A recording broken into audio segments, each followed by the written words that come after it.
Nama saya Muhammad Fikri Suhada, saya dari Fakultas Ekonomi Universitas Pamulang, Prodi Manajemen Keuangan.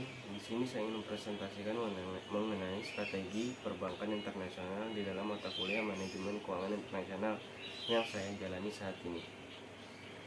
Sebelum saya membahas tentang lebih dalam mengenai strategi perbankan internasional, saya ingin menjelaskan kenapa sih perbankan internasional itu didirikan. Apa penyebabnya?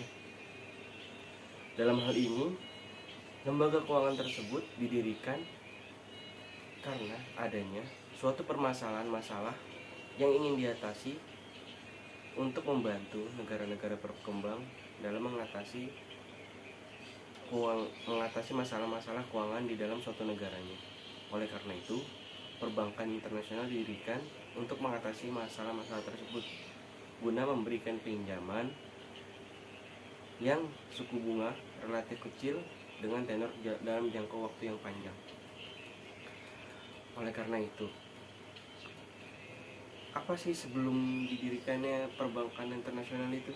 Perbankan internasional sebelumnya adalah tempat penitipan uang. Penitipan uang yang disebut sekarang dengan kegiatan simpanan, atau yang lebih sekarang bisa disebut dengan tempat penitipan uang, dan yang biasa disebut sekarang adalah simpanan.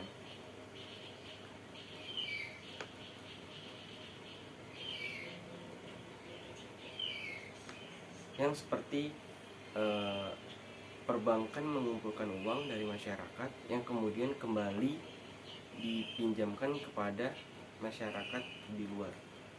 Oleh karena itu, keberadaan bank suatu lembaga keuangan dalam perekonomian sangatlah dibutuhkan.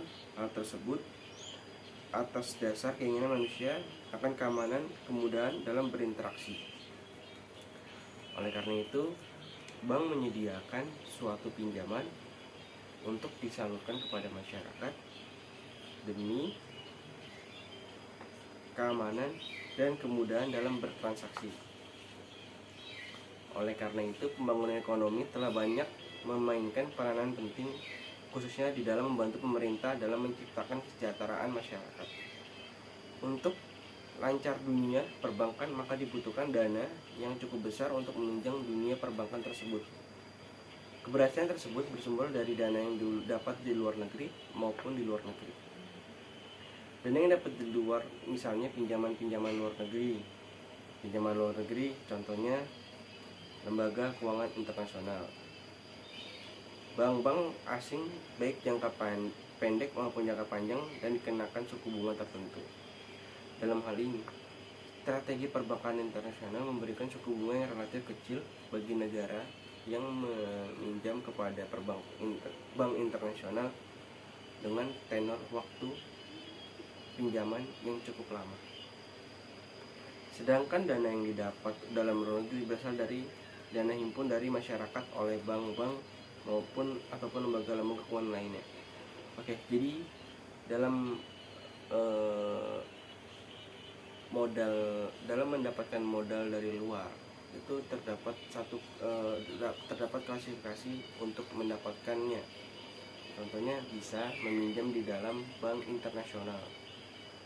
Sedangkan di dalam negeri untuk mendapatkan pinjaman modal itu bisa mendapat dari bank-bank atau lembaga-lembaga keuangan yang menghimpun dana masyarakat dan menyalurkannya kembali ke masyarakat. Apa sih peranan bank internasional? Peranan bank internasional adalah untuk aktivitas perdagangan internasional.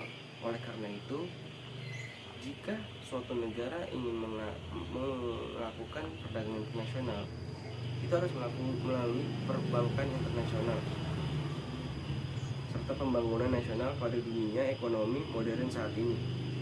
Masyarakat sangat minded. Ini dapat dilihat dari makin maraknya minat masyarakat untuk menyimpan, berbisnis, bahkan sampai berinvestasi melalui perbankan. Oke, sekarang kita lihat pada zaman sekarang banyak sekali masyarakat biasa yang sedang trending sekarang apa sih? Investasi saham. Oleh karena itu, banyak masyarakat di luar sana banyak yang sekali ingin menyimpan uang itu di dalam bentuk investasi seperti saham yang tadi saya jelaskan. Hal ini menyebabkan semakin maraknya dunia perbankan yang dapat dilihat tumbuhnya bank-bank swasta walaupun pemerintah semakin memperketat regulasinya di dunia perbankan. Nah, selain di dalam bank-bank milik negara, terdapat juga bank-bank milik swasta. Di negara kita, di Indonesia contohnya, untuk bank negara itu ada beberapa jenis ya. Contohnya Bank BNI, Bank Mandiri, Bank BRI, Bank BTN. Untuk yang klasifikasi bank swasta itu seperti Bank BCA, Bank Pani, dan sebagainya. Namun, untuk mengatasi atau mengatur suatu bank tersebut, pemerintah memperketat suatu regulasinya dalam mengatur suatu perbankan. Oleh karena itu, lembaga keuangan internasional erat kaitannya dengan perbankan di Indonesia. Walaupun secara umum peranan dari lembaga keuangan internasional tersebut lebih banyak dirasakan dalam sektor pemerintah, namun dapat dilihat bagaimana sektor swasta dapat pula merasakan pentingnya peranan yang dimainkan oleh lembaga internasional tersebut. Secara langsung, lembaga keuangan internasional yang mempunyai kaitan dengan operasional lembaga keuangan atau perbankan adalah Eurobank. Jadi, Eurobank ini adalah lembaga internasional yang mempunyai kaitannya operasional lembaga keuangan atau dalam menjalankan suatu perbankan. Jadi dalam perbankan internasional untuk mempunyai kaitannya harus menghubungkan dengan Eurobank atau bank internasional BUD. Peranan lembaga ini makin terasa setelah adanya kebijaksanaan regulasi perbankan, kemudian diikuti dengan pembebasan fasilitas swap oleh bank internasional. Nah, dalam hal ini, bagi lembaga Indonesia, peranan bank internasional tidak secara langsung mempengaruhi peran nasional perbankan. Namun, efek samping yang timbul dari operasional lembaga-lembaga tersebut perlu diketahui dan diperhatikan mengingat dampak yang begitu besar pada perekonomian yang pada gilirannya mempengaruhi pula operasional lembaga keuangan dan perbankan. Oleh karena itu, dalam hal ini lembaga perbankan internasional tidak sangat mempengaruhi dalam perbankan bagi negara kita, negara Indonesia. Namun efek sampingnya operasional lembaga kita perhatikan mengingat dampak yang begitu besar bagaimana gilirannya mempengaruhi operasional lembaga. Namun efek sampingnya mempengaruhi operasional lembaga keuangan dan perbankan yang berada di dalam negeri. Nah, dalam hal ini saya ingin membahas lebih dalam lagi mengenai strategi perbankan internasional. Strategi perbankan internasional ialah rencana yang disusun bank internasional guna menjamin atau membantu suatu negara dalam mengatasi permasalahan-permasalahan yang dialami suatu negara di dalam atau di luar negeri dengan memberikan pinjaman dengan suku bunga yang relatif kecil dalam jangka waktu tenor yang cukup lama. Krisis-krisis yang melanda dunia saat ini memaksa pihak perbankan harus mengatur strategi agar dapat mempertahankan diri. Banyak juga para ahli yang mengamalkan bahwa jika perbankan tidak siap menghadapi hal ini, maka imbasnya akan sangat besar terhadap perkembangan bank tersebut, bahkan krisis global saat ini. Nah, dalam hal ini perbankan internasional itu harus menyusun strategi untuk mengatasi krisis global saat ini. Para ahli mengatakan jika perbankan internasional tidak menyusun strategi untuk jangka panjang atau untuk jangka kedepannya, akan terjadi krisis global besar-besaran di dalam dunia ini, karena banyak sekali negara-negara yang mengalami masalah dalam lembaga keuangannya. Oleh karena itu, regulasi-regulasi yang ditetapkan oleh perbankan internasional itu harus diatur guna menghindari krisis global. Secara garis besar, Telah banyak strategi yang dilakukan pihak perbankan untuk menjadi bank-bank yang terbaik dan mampu menguasai pasar. Beberapa di antaranya melakukan pengembangan dalam bidang teknologi perbankan untuk memenuhi kebutuhan masyarakat semakin luas. Nah, dalam hal ini perbankan internasional juga memperbaiki guna mengatasi masalah intern yang dialami perbankan internasional guna mencakup masyarakat di luar sana dalam membantu masalah keuangannya. Yang kedua, meningkatkan pelayanan dan kenyamanan pada nasabah, baik dari segi pegawai yang melayani nasabah sampai pada urusan kenyamanan ruangan menjadi target perbaikan. Dalam hal ini, pelayanan dalam melayani konsumen masyarakat itu nomor satu. Dalam pelayanan, jika dalam pelayanan suatu perbankan tidak berikan baik dan masyarakat untuk pada nasabah atau pada konsumen,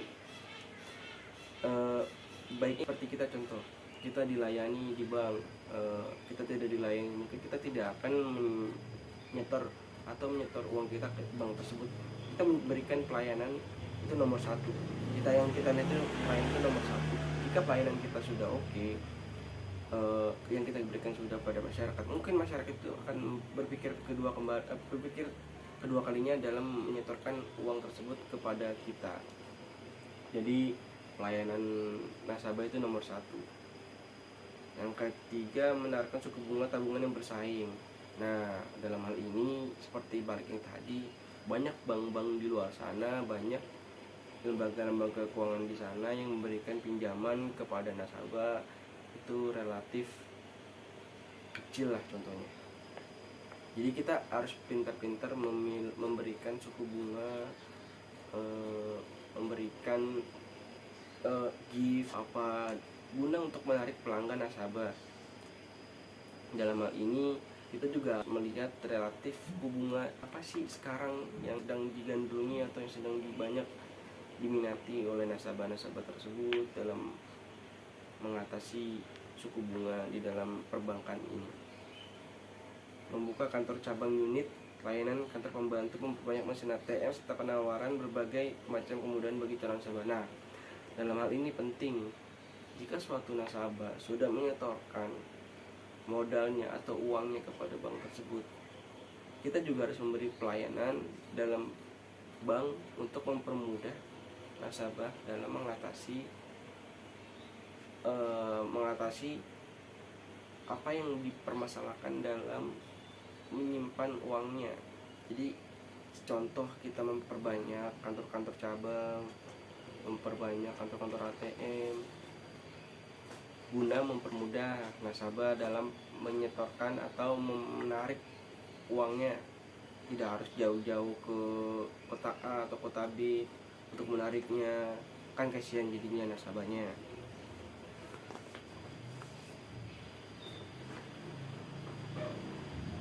Namun ada juga beberapa pihak bank yang tergolong dalam bank berskala internasional justru bisa bertahan dari hantamannya. Nah, dalam hal ini juga ada beberapa bank yang tergolong dalam bank-bank berskala internasional yang justru bisa bertahan dari hantaman badai krisis karena memiliki strategi tersendiri antara lain. Nah, dalam hal ini juga ada bank-bank internasional yang bisa bertahan dalam krisis global, dalam mengatasi krisis global yang dialaminya pada masing-masing bank. Nah, untuk mengatasinya, bank-bank internasional tersebut mempunyai cara tersendiri. Dia mempunyai cara internet yang untuk mengatasi permasalahan bank dia itu apa sih yang dipermasalahkan. Dia punya cara mengatasinya sendiri. Contohnya BNP Paribas. BNP Paribas adalah salah satu pimpinan di perbankan dan jasa keuangan yang merupakan salah satu dari 6 bank terkuat di dunia. Strategi yang dimiliki antara lain retail bisnis atau menawarkan berbagai produk keuangan dan jasa untuk individu dan korporasi. Jadi dalam hal ini BNP Paribas juga menawarkan jasa untuk individu dan korporasi. Nah, jadi dalam hal ini perlu digarisbawahi lagi, bank itu bisa menjual jasa untuk menawarkan produk keuangan yang ditawarkan bagi individu dan serta korporasi atau perusahaan. Dalam hal ini penting bagi suatu bank untuk menjelaskan serta melayani nasabah itu dengan detail ya, agar nasabahnya mengerti apa yang kita sampaikan maksudnya.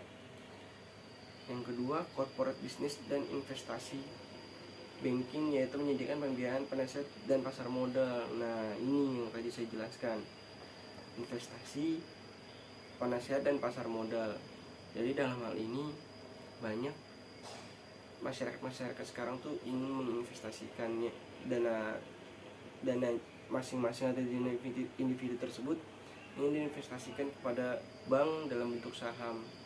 Jadi hal ini bank harus memberikan nasihat penting bagi individu-individu untuk menjalankan investasi di dalam bank tersebut guna mengatasi masalah-masalah yang akan dihadapinya di masa yang akan datang. Yang ketiga, solusi investasi atau menyediakan portofolio solusi investasi yang terintegrasi bagi investor baik swasta maupun lembaga. Nah, ini jadi perbankan juga menyediakan layanan solusi investasi. Jadi kita jika ada mengalami permasalahan, kita juga bisa dibantu oleh bank dalam mengatasi solusi investasi yang kita alami saat ini. Yang kedua ada China Construction Bank. Yang kedua ada Bank Construction Bank, ia merupakan pionir dalam modernisasi ekonomi China dengan misioner menjadi bank kelas dunia. Bank ini menyusun strategi dengan mengembangkan konsep bisnis berorientasi pasar fokus pada pelayanan dan nasabah. Nah, yang paling penting dalam melayani, dalam memberikan menawarkan produk kita itu pertama adalah pelayanan. Karena pelayanan penting. Jika suatu bank menawarkan produk tidak memberi pelayanan kepada nasabah dengan baik, akan sangat kurang menurut saya. Penting bagi bank menawarkan pelayanan nomor satu bagi nasabah agar si nasabah ini terpuaskan rasa kepuasannya itu dalam apa yang dia pilih, apa yang dia tanamkan, atau apa yang sudah dia ingin ambil, agar lebih kita berikan, atau kita bisa dari bank bisa, contohnya kita bisa berikan kenyamanan, kemudahan dalam dia mengatur atau mengelola keuangannya. Nah, itu. Yang kedua ada DBS Group. Nah, DBS Group merupakan kelompok keuangan termuka di Asia yang merupakan salah satu bank yang mengkhususkan diri menggarap pasar Asia. DBS memanfaatkan pemahaman tentang budaya lokal dalam melayani dan membangun hubungan yang langgeng dalam nasabah dengan berfokus bisnis layanan korporasi, OKM, konsumen, dan aktivitas perbankan di wilayah Asia dan Timur Tengah, dan fasilitasi permodalan di negara berkembang, contohnya Indonesia dan India. Nah, dalam hal ini sering kita mendengar nama DBS di negara kita. Jadi DBS adalah lembaga keuangan internasional atau perbankan internasional yang berada di Asia. Dalam hal ini berfokus untuk melayani korporasi, UKM, dan aktivitas perbankan di wilayah Asia dan Timur Tengah. Jadi di Asia sendiri mempunyai bank internasional sendiri yang dinamakan DBS. Dia memanfaatkan pemahaman budaya lokal. Jadi makanya kenapa DBS itu mudah memasuki suatu wilayah atau suatu negara, dan mudah dia berbaur dengan masyarakat, dengan orang-orang di dalam wilayah tersebut itu cepat bermasuk karena dia menggunakan cara-cara pemanfaatan budaya lokal. Jadi dia mendekatkan dengan budaya-budaya yang berada di suatu wilayah tersebut. Nah, contoh ini yang dinaungi oleh DBS Group itu adalah wilayah Asia serta Tengah.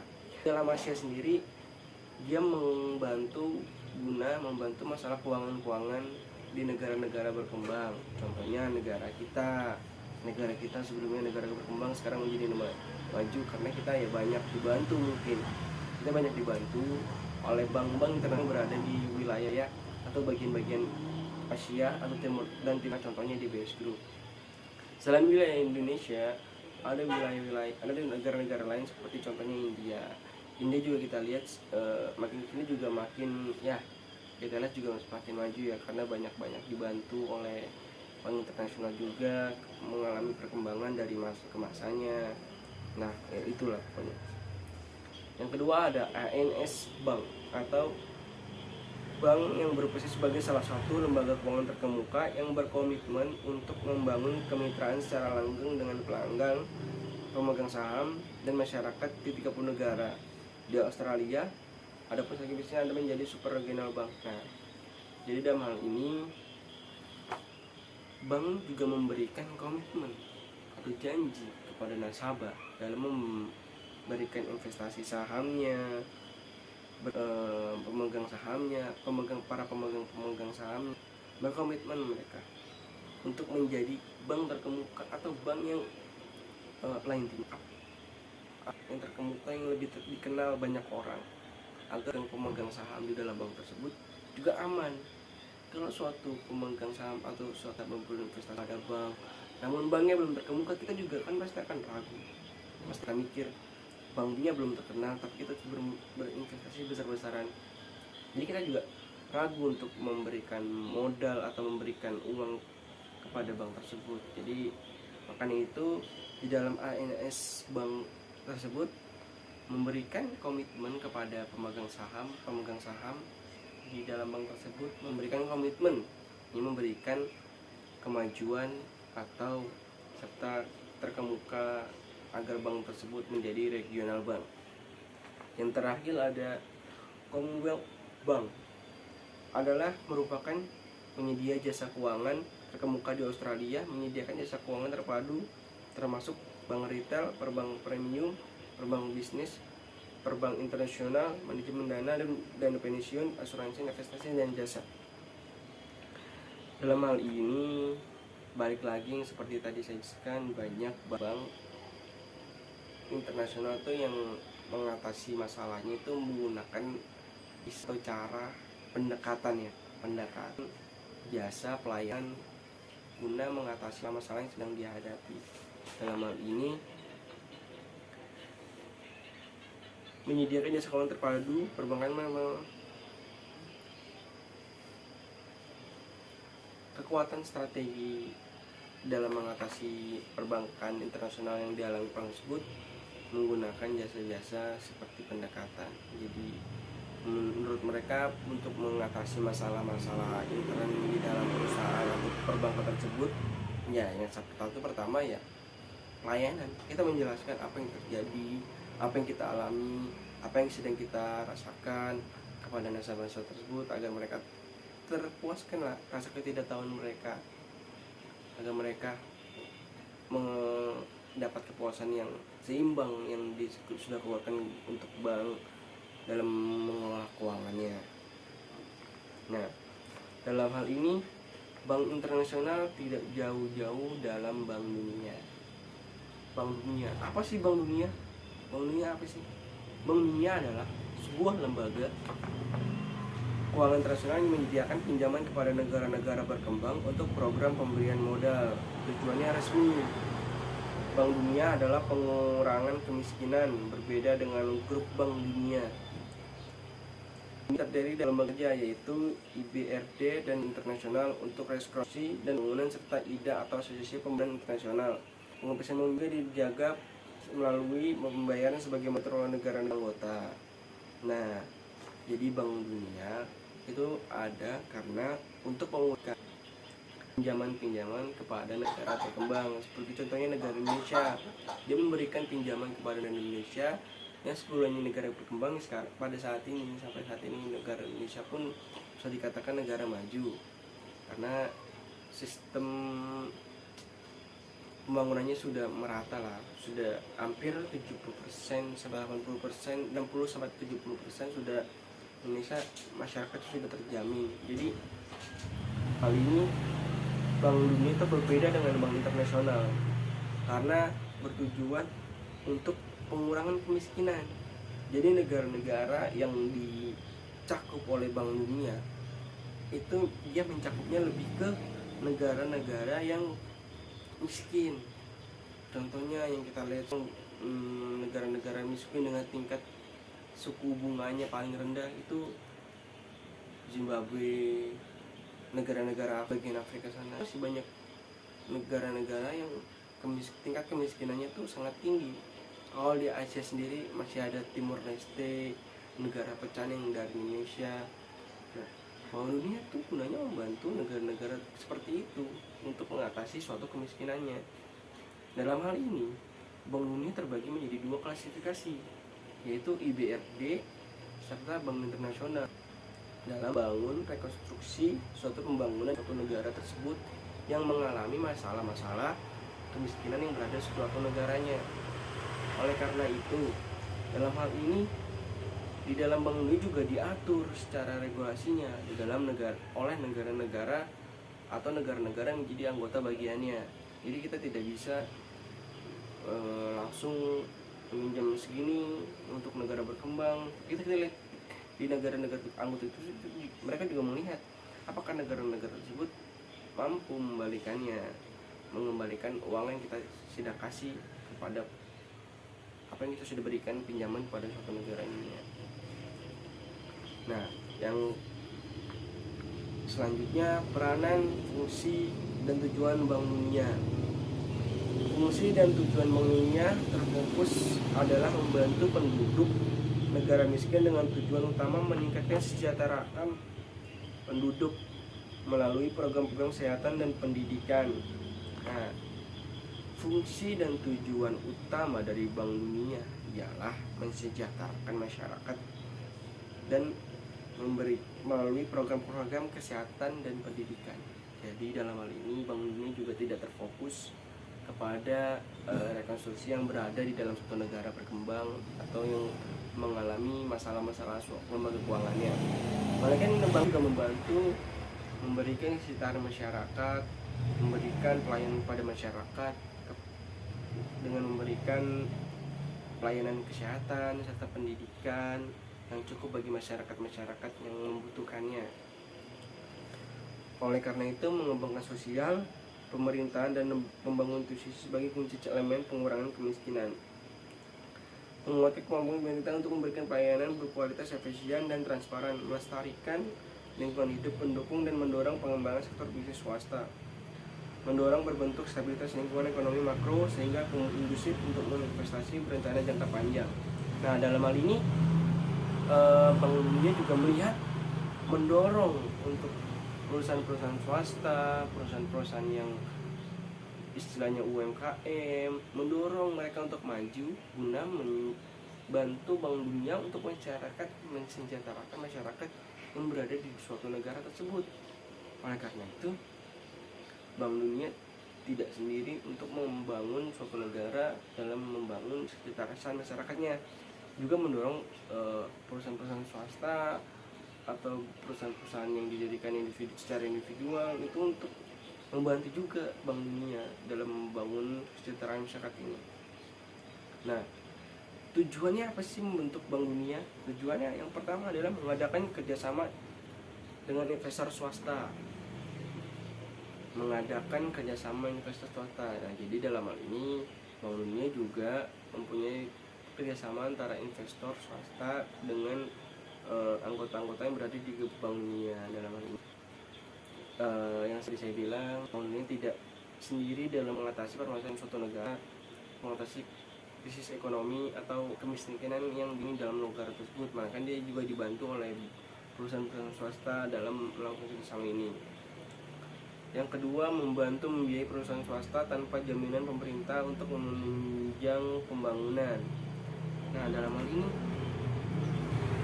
Bank Dunia juga memberikan tujuan, yaitu membantu perusahaan-perusahaan swasta dalam membangun perusahaan tersebut yang nantinya guna membangun suatu negara dalam membangun kesejahteraan masyarakat. Itu Bank Dunia memberikan atau mendorong pinjaman serta memberikan pinjaman kepada perusahaan swasta tanpa jaminan pemerintah. Jadi mereka diberikan pinjaman tanpa jaminan pemerintah ya udah mereka pinjaman secara sukarela yang bertujuannya tapi satu, yaitu pertama untuk mensejahterakan masyarakat. Yang ketiga, menghimpun kesempatan investasi bagi modal swasta asing dan dalam negeri dan menyediakan manajemen yang berpengalaman. Dalam hal ini kesempatan menghimpun investasi modal.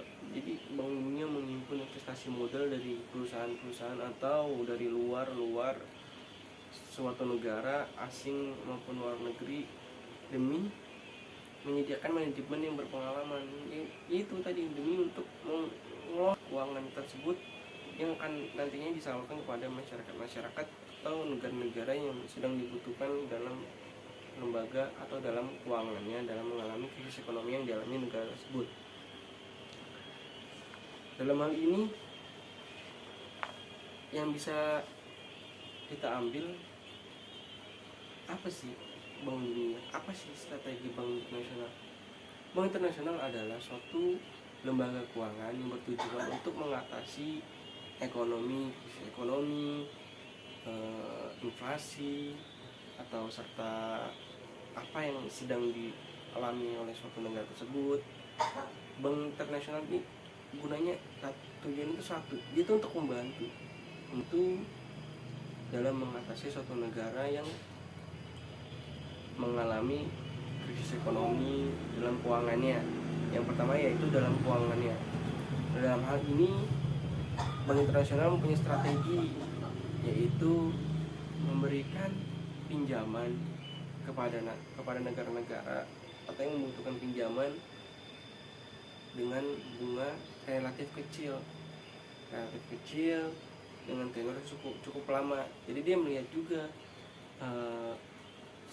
Bank Internasional kan terbagi jadi beberapa bank ya, tadi seperti ada 6 seperti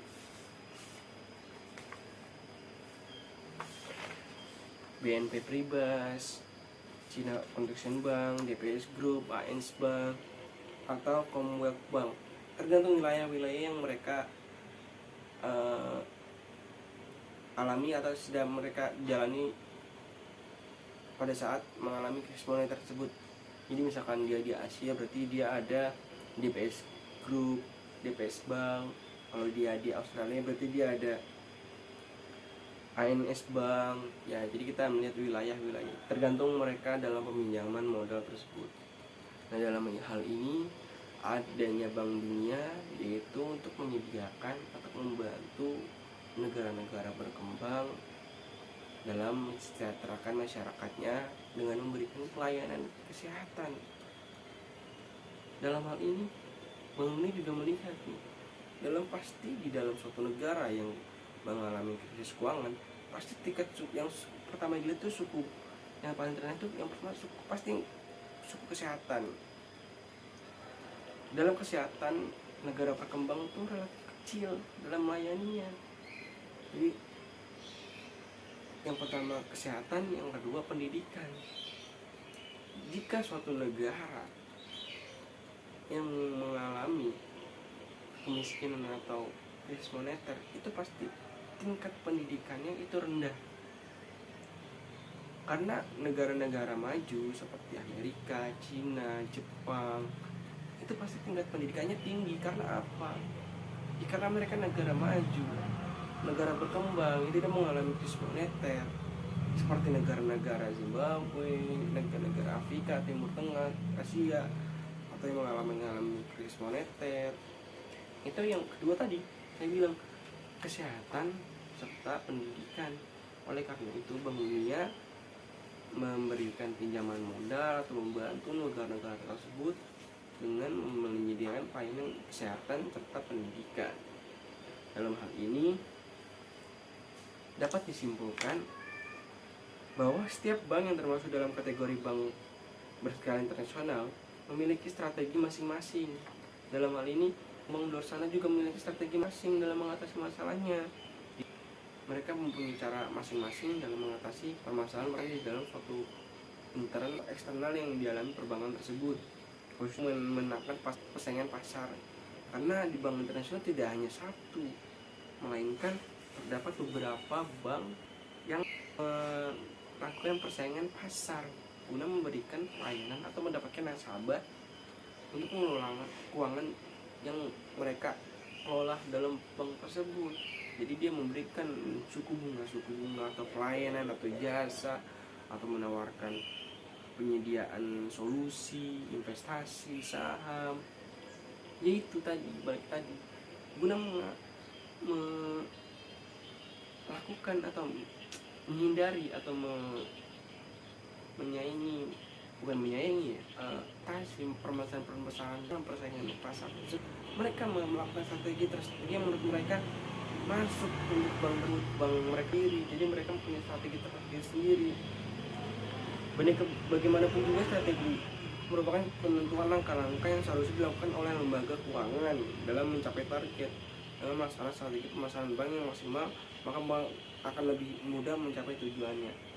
Ya, seperti nggak baik tadi, strategi dalam melakukan bank internasional itu apa yang dia rasakan masih kurang di dalam bank tersebut.